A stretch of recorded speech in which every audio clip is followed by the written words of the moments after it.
아직은 그 단계까지는 아니지만 마이너 중에서 가장 메이저하다. 뱀의 머리다. 뱀이라고 하니까는 느낌이 또 좋지 않네요. 빅히트, SM, JYP, YG 이렇게 했는데 혹시 평론가님이 투자할 만한 기업이다라고 하면 난 여기에 투자하고 싶다. 전 투자 안 하죠.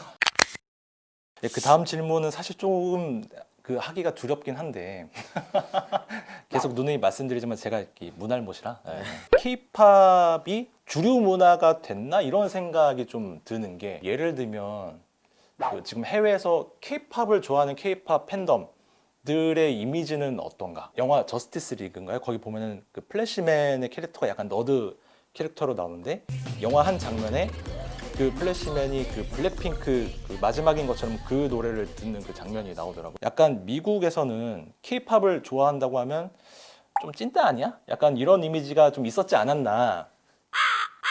이런 얘기하면 욕먹나? 어떤가요, 실제로? 우선은 네. 저도 토종이기 때문에 네. 미국 현지의 반응을 네.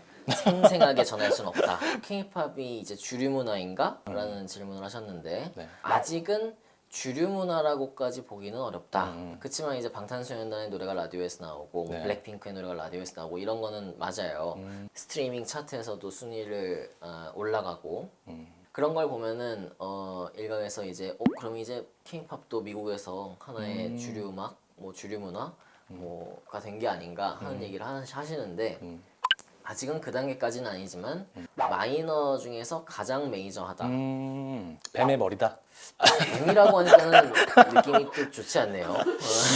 그러니까 뭐 그 예전에 케이윌의 노래 중에 그거 있었잖아요. 못생긴 사람 중에 내가 제일 잘생겼다. 얘기하실수록 굉장히 마이너스가 되는 것 같은데 이제는 완전히 변두리의 문화는 아니다. 그리고 세계적으로도 K-팝이라는 그 존재감은 확실해졌다. 사실 라디오에서 나오고 있다는 것 자체가 그 균열이 일어나고 있다는 생각을 해요. 네. 우리가 그동안 외국 문화로서 넘지 못했던 그런 벽이 이제 균열이 일어나기 시작했다. 그리고 사실 뭐 경험해 보셔서 아시겠지만은 어떤 문화적인 흐름, 네. 그때 기생충에서 그런 얘기 했잖아요. 기세다. 기세야. 기세. 이 상승세가 기세가 계속될 거라고 생각을 하고 있고 현지에서 인기가 있느냐 글쎄요 이런 질문이 나온 의도를 잘 모르겠는데 죄송합니다. 솔직한 얘기로 죄송합니다. 솔직히 얘기해서 예, 우리나라에서도 예. 팬이라고 하면은 인식이 그냥 얕잡아 보는 인식이 분명히 있어요. 그쵸? 그렇잖아요. 네. 뭐 오빠 지금 부대 뭐 이런 블랙핑크 10곡 대보세요. 그러면 이제 못 되잖아요. 뭐 마지막처럼 하고 뭐 몇 개 이렇게 보통 사람은 다 그래요. 네. 근데 내가 만약에 블랙핑크의 완전히 매니아다. 그럼 블랙핑크 10곡 대보세요. 그럼 20곡 됩니다. 그리고 트와이스 뭐 10곡 대보세요. 30곡 돼요. 이게 이제 팬과 일반인의 차이인 건데 네. 만약에 그렇게 30곡을 막 눈앞에서 막 다다다다닥 대고 있어요. 네.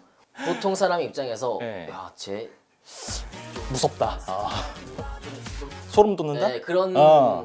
생각을 한단 말이죠. 당연히 예, 미국에서도 예. 똑같고요. 그러니까 K-팝의 인기에 대해서 얘기할 때 이게 너드 문화냐 아니냐는 뭐 그렇게 중요하진 않다. 중요하지 않고 네. K-팝이 지금까지는 조금 마이너한 문화였다면은 네. 이제 메이저로 올라올 준비가 거의 됐다. BTS를 이제 비틀즈에 좀 비유하는 그런 얘기들이 좀 있잖아요. 그래서 뭐 한국말로 노래하는 비틀즈다 뭐 이런 얘기도 하고 과거에 이제 비틀즈가 뭐 브리티시 인베이전을 일으켰던 것처럼 BTS가 선봉에 나서서 어떤 K-팝 인베이전을 일으키고 있다고 봐야 되는 건지. BTS가 그래서 그런 세간의 인식과 네. 어떤 평가들을 알고 있었기 때문에 비틀즈의 에드 설리번 쇼 무대를 오마주해서 그런 컨셉으로 무대를 하기도 했었죠, 미국에서. 그쵸. 예. 방탄소년단이 미국에 갔을 때, 영국에 갔을 때 코리안 BTS라고 소개가 되고 네. 뭐 BTS 피너메넌이라고 지금 소개가 되고 하는 것들은 네. 그들이 경험해보지 못한 충격이란 말이에요. 미국인의 입장에서는 비틀즈가 미국에 들어갔을 때, 네. 존 F 케네디 공항에 내렸을 때, 막 그 팬들이 막 공항에서 막 졸도할 정도로 네. 이런 걸 볼 때 충격이었어요. 영국 애들이 왔는데 이렇게 한단 말이야? 이랬는데 그 영국도 충격이었는데 이제는 세상에 한국 애들이 와가지고 이렇게 하고 있는데 막 미국 팬들이 그 스테디움을 몇 개씩이나 채우고 그러니까는 이걸 지금 막 코리안 인베이전이다 막 이렇게 표현을 하고 있는 건데 결국은 네. 뭐 우리나라에서 뭐 화제가 됐었잖아요. 뭐 네네. 어떻게 방탄소년단이 비틀즈냐, 뭐 누가 폴 맥카트니냐 이런 얘기를 했었는데 그런 일차원적인 얘기가 아니고 네. 의미적으로 봤을 때는 충분히 나올 만한 얘기다 생각을 하죠. 그러니까 비틀즈가 미국의 음악 시장에 진입했을 때의 충격과 네. 그때 당시의 현상 이런 네. 것들이 지금과 유사한 점이 어느 정도 있다. 어떻게 보면 더 네. 충격일 수도 있어요. 네. 왜냐면은 비틀즈는 같은 영어권이었지만 그쵸. 방탄소년단은 네. 사실 미국에서 그렇잖아요. 백인, 또 흑인, 뭐 히스패닉, 네. 그다음이 아시안이에요. 가장 적은 계층인데도 그쵸. 숫자적으로도 봤을 때도 네. 그런 아시안 소년들이 와서 음. 이 미국 시장에서 지금 하고 있다는 게 더 충격일 수도 있죠. 한국어로 된 노래로. 그러면은 BTS가 선봉이 돼서 진짜 그 코리안 인베이전을 일으킬 수 있을까에 대한 부분은 그러니까 뭐 예를 들면 그런 게 있잖아요. 그러니까 BTS이기 때문에 가능한 거지 다른 K-팝 그룹들도 할 수 있을까? 그런 뭐 의문점도 있고. 그러니까 예를 들면은 BTS는 일반적인 K-팝 그룹이 아니다. 원오브댐이 아니다. 그들의 어떤 독창성과 어떤 세계인들의 어떤 보편성에 기대는 음악의 메시지 이런 게 있기 때문에 인기를 얻었던 거지 K-팝이기 때문에 인기를 얻은 게 아니다 이런 얘기도 좀 있었잖아요. K-팝과 분리를 해서 따로 그들은 원오브댐이 아니다라고 봐야 될지 아니면은 BTS를 따라서 다른 K-팝도 그런 그 인기를 얻을 수 있는 그런 환경이 조성됐다고 봐야 될지. 제가 네. 그런 얘기를 하고 다닌 당사자 중에 한 명인데요. 네. 그게 한 2, 3년 전까지는 유효한 얘기였어요. 음. 뭐 방탄소년단의 성공이지 K-팝의 성공이 아니다라는 얘기를 제가 많이 했었는데 뭐 지금도 당연히 방탄소년단이기에 이 정도 스테디움 투어를 돌고 있는 거지 K-팝의 성공은 아니라는 얘기는 지금도 유효한데요. 네네. 방탄소년단이 현지에서 더 주목받고 성공할 수 있었던 이유에는 방탄소년단이기 때문에 그리고 방탄소년단의 음악이기 때문에 가능했던 결과가 분명히 있었다는 거죠.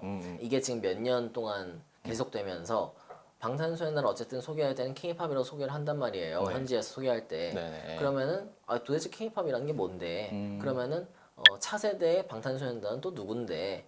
방탄소년단과 지금 같이 활동하고 있는 팀 중에서 또 이 정도의 어떤 성과를 보여줄 수 있는 팀은 누구냐? 뭐 이런 얘기들을 계속해서 할 수밖에 없어요. 언론에서도 그렇고 대중에서도 그렇고. 그렇기 때문에 이 방탄소년단이 열어놓은 그 시장에서 우리 한국 가수들이 조금 더 주목받고 더 활동할 수 있는 기반이 마련됐다는 건 분명한 사실인 것 같아요. 근데 K-팝 기업에 그러니까 엔터 연예 기획사에 투자하는 사람들이 제일 궁금한 건 그럼 앞으로가 어떻게 될 것이냐인 거잖아요.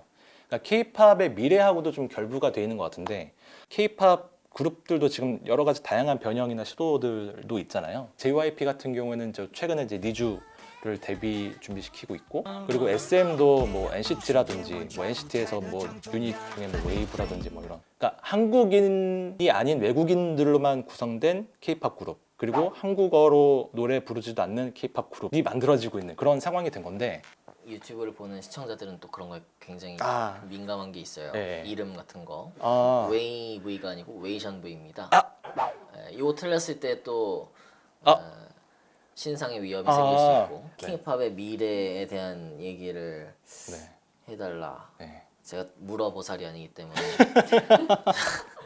K-팝이라는 음악은 그 초국적성을 이해하지 못하면은 성립이 되지 않는다. 일본인 멤버가 노래를 하고 뭐 일본어로 부르고 그럼 K-팝이 아닌가? 그건 아니라는 거죠. 왜냐면 결국 제작 주체라든가 뭐 음악적인 양식 이런 것들은 분명히 한국에 기초하고 있기 때문에 K-팝이라고 볼 수밖에 없겠고 뭐 이번에 방탄소년단의 다이너마이트인 경우 외국 작곡가들이 다 쓴 곡이에요. 그리고 영어 가사고 그렇죠. 그렇지만은 방탄소년단이 불렀고 빅히트에서 제작을 했기 때문에 이거를 K-팝의 범주에 넣는 거죠.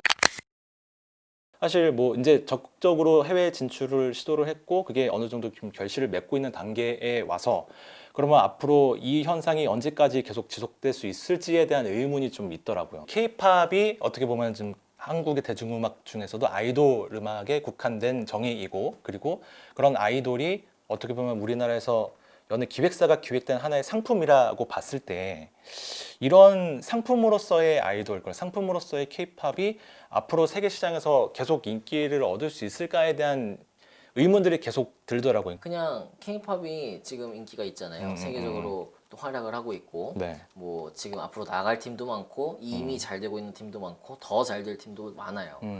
그러면은 그 팀들이 잘 되고 만약에 뭐 인기가 사그라든다 그럼 이제 안 하면 되는 거고 언론이나 지금 일부 네티즌들은 너무 그거에 올림픽처럼 몰입하고 있는 것 같아요. 근데 음악은 사실 올림픽은 아니라고 생각하거든요. 제가 개인적으로 드는 생각은 K-팝뿐만이 아니고 지금 한국의 문화 콘텐츠 자체가 세계적인 주목을 받고 있다.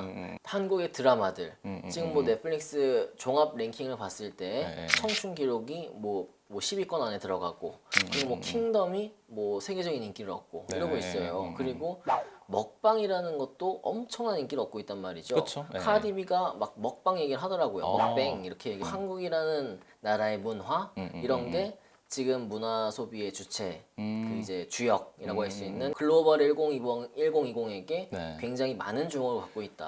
그렇기 때문에 이게 뭐 지금은 막 난리치다가 내년에 갑자기 거짓말처럼 싹 사라지고 이러진 않을 거라는 생각은 하죠. 개인적으로 몇 년간은 최소 네. 지속이 될 것이다. 네. 그리고 이변이 없는 한 네네. 이 추세가 계속된다면은 네. 한국의 문화 콘텐츠들, 뭐 네. K-팝도 당연히 그렇고 영화, 드라마 이런 것들이 네. 세계의 문화를 향유하는 그 대중에게 하나의 어떤 갈래로서 카테고리로서 자리를 잡을 것이다 네네. 하는 긍정적인 전망은 하고 있죠. 네네. 근데 너무 그런 거에 막 사실 기사가 나고 이런 게 굉장히 부담될 수밖에 없어요. 우리가 너무 이런 거에 막 몰두해서 마치 막 경마를 보듯이 문화적인 접근을 네. 좀 더 해줬으면 좋겠다는 생각은 개인적으로 합니다. 이런 한국의 문화라고 하는 것도 글로벌 1020에서는 일종의 하나의 뭐 소비될 수 있는 문화로 인식이 되고 있고 이렇게 좀 저변이 어느 정도 깔려 있다. 뭐 이렇게 지금 그러니까 힙하다. 네, 약간 힙하다? 요거 끌린다. 네, 이렇게 네, 지금 받아들이고 있다는 거예요. 네. 그 추세가 뭐 단기간에 꺾이진 않을 것이다 하는 생각은 하고 사실 네. K-팝은 뭐 이제 망한다. 네. 뭐 내년까지다 이런 얘기를요 한 2010년 전후로부터도 네. 계속 해왔어요. 결과적으로는 지금 계속 되고 네네. 있잖아요. 그래서 저는 그런 좀 부정적인 비관적인 전망에는 네네. 좀 동의를 안 하는 편입니다. 사실 지금 제일 궁금한 질문이기도 한데 지금 증시에 상장된 주요 연예 기획사라고 하면 이제 엔터 4사를 꼽잖아요. 그러니까 빅히트, SM, JYP, YG 이렇게 있는데 혹시 평론가님이 투자할 만한 기업이다라고 하면 난 여기에 투자하고 싶다. 전 투자 안 해요. 그럼 가장 유망한 기획사로 보시는 곳은? 그러니까 제가 네. 이런 얘기를 한다는 게 참 네. 부담스럽고 염려가 되는 게 앞에서 지금 막 몇십 분 동안 K-팝에 대한 얘기를 전문가랍시고 막 해놓고 제 생각에 SM이 됩니다 이랬는데 막 안 됐을 때 막 야 SM 된다더니 어떻게 된 거냐 이런 얘기를 막 하고 뭐 그런 이제 이야기가 나올까봐 각각의 특성은 분명히 있어요. 스타를 프로듀싱하고 서포트하는 방식도 다르고 그리고 상품으로서 그걸 어떻게 포장하고 세일즈 하는지 그 방식도 다르고 음악을 만드는 방식 그리고 음악적인 스타일 뭐 이런 것들이 세세하게 다 다릅니다. 앞에 처음에 그런 얘기를 했잖아요. 방탄소년단에 누가 있느냐. 근데 그거 대답 못하면은 빅히트에 발도 들이지 말아야 된다는 그럼요. 거죠. 네. SM의 스타일이 어떤지 모르고 네. YG의 스타일이 어떤지 모르고 이런 사람이 어떻게 SM 주식을 논하고 뭐 주가를 논하고 이렇게 할 수 있겠어요. 만약에 뭐 어디가 더 잘 될 것 같다. 네. 막 이런 게 궁금하다면은 네. 자기가 공부를 하는 게 관심을 갖고 네. 그게 필요하다는 네. 생각을 해요. 제가 여기서 얘기하면 결국은 제 주관이 들어갈 수밖에 없고 그러면 그 주관에 어떤 사람의 막 재산, 그쵸. 어떤 사람의 소중한 네, 피땀 눈물. 네, 노후자금 이런 것들이 흔들리는 걸 보고 싶지 않기 때문에 네. 네, 그거는 조금 공부할 필요가 있다. 우문현답이네요. 그래서 관심 있으신 분들은 그 K-팝 가수들의 앨범만 살 게 아니라 주식도 좀 사는 거를 고려를 해보시는 걸로 해보시는 게 어떨까 합니다. 예. 네, 지금까지 대중음악 평론가 정민재님을 모시고 K-팝의 현재와 미래에 대해서 아주 심도 있는 대화를 나눠봤는데요. 내가 어떤 기업에 대해서 투자를 할지 말지에 대한 부분은 본인이 그 기업에 대해 사랑과 애정을 갖고 관심을 가지고 공부를 열심히 하고 난 뒤에 투자 결정을 해야 되는 게 맞지 않나 싶습니다. 그리고 중요한 한마디를 덧붙이자면 예, 전 BTS 사랑합니다. 이상입니다.